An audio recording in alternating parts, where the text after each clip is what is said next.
I woke up, ordered some veggies from one of the food delivery platforms. The vegetables came in plastic bags. I chopped the veggies on a plastic chopping board. Then I used a non-stick Teflon coated pan to cook the meal and emptied it in a Tupperware plastic bowl. And that's how I started my day with plastics.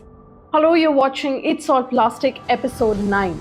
Researchers say we consume up to a credit card's worth of plastic every week. In our previous episodes, we talked about the discovery of this brilliant material called plastic, our obsession with it, and the dangerous single-use habit. We talked to experts who explained why the world is at war with plastics and suggested sustainable and greener alternatives. Today, we are going to talk about microplastics. These tiny pieces of plastic measure less than 5 millimeters, the size of 2 grains of sand or even less. But where do microplastics come from?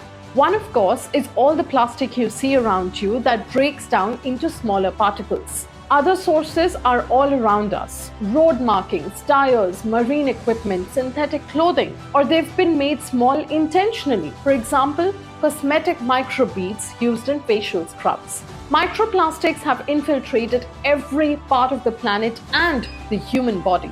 They are found buried in the Antarctic sea ice, within the guts of marine animals inhabiting the deepest ocean trenches, and in drinking water around the world. Unknowingly, we consume tiny fragments of plastic with almost every bite we take. It's in human blood, lungs, breast milk, everywhere. This is a case of taking a big pollution problem to heart quite literally. A study found microplastics in the hearts of humans undergoing cardiac surgery. A first-of-its-kind study conducted by the Indian Institute of Technology, Patna, found the presence of microplastics in rainwater samples from the city. A 2020 study found microplastics and nanoplastics in fruits and vegetables sold by supermarkets and in produce sold by local sellers in Italy. Apples were the most contaminated fruit, and carrots had the highest levels of microplastics among the sampled vegetables. 90% of all cosmetic products contain microplastic, and about 100,000 plastic particles flood the sewage system, escaping wastewater plant filters and polluting waterways. The deodorant industry is responsible for more than 15 million pounds of plastic waste annually. Face and baby wipes that are partially made with plastic can take more than a century to degrade, and more than 2 billion disposable razors reach the landfills each year. The health impacts of consuming plastics remain unclear, but emerging research suggests harmful effects. Toxic chemical additives in plastic can alter hormone activity in the human body, which disrupts reproduction, growth, and cognitive function. Microplastics also act as vessels for pathogens to enter the human body, which increases the spread of diseases. In 2022, the global cost of plastic-related health effects was estimated at a staggering $100 billion per year. This invisible danger is not just in your food and water. Plastic-based sanitary napkins have been making headlines for quite some time now.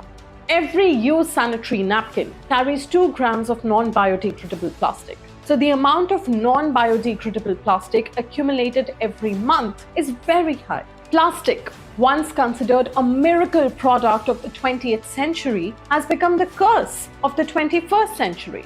Unregulated overuse of plastic has damaged not just the earth but also the human immune system. It's all plastic everywhere. Plastics that end up in the ocean break down to form microplastics that marine life ingests. Once it is in the food chain, it makes its way into our bodies.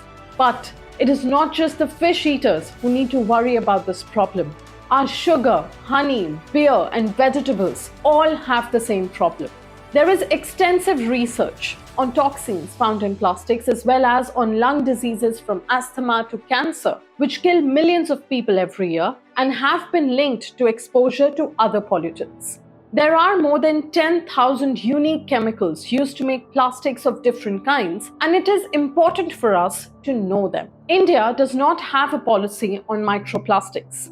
However, in July 2022, the government announced a ban on certain single-use plastic items such as plates, cups, and thermocol.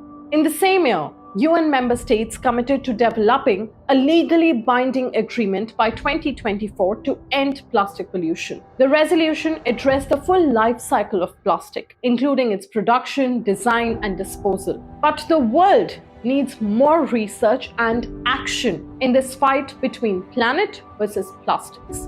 Watch It's All Plastic on our YouTube channel every Tuesday, 8 p.m.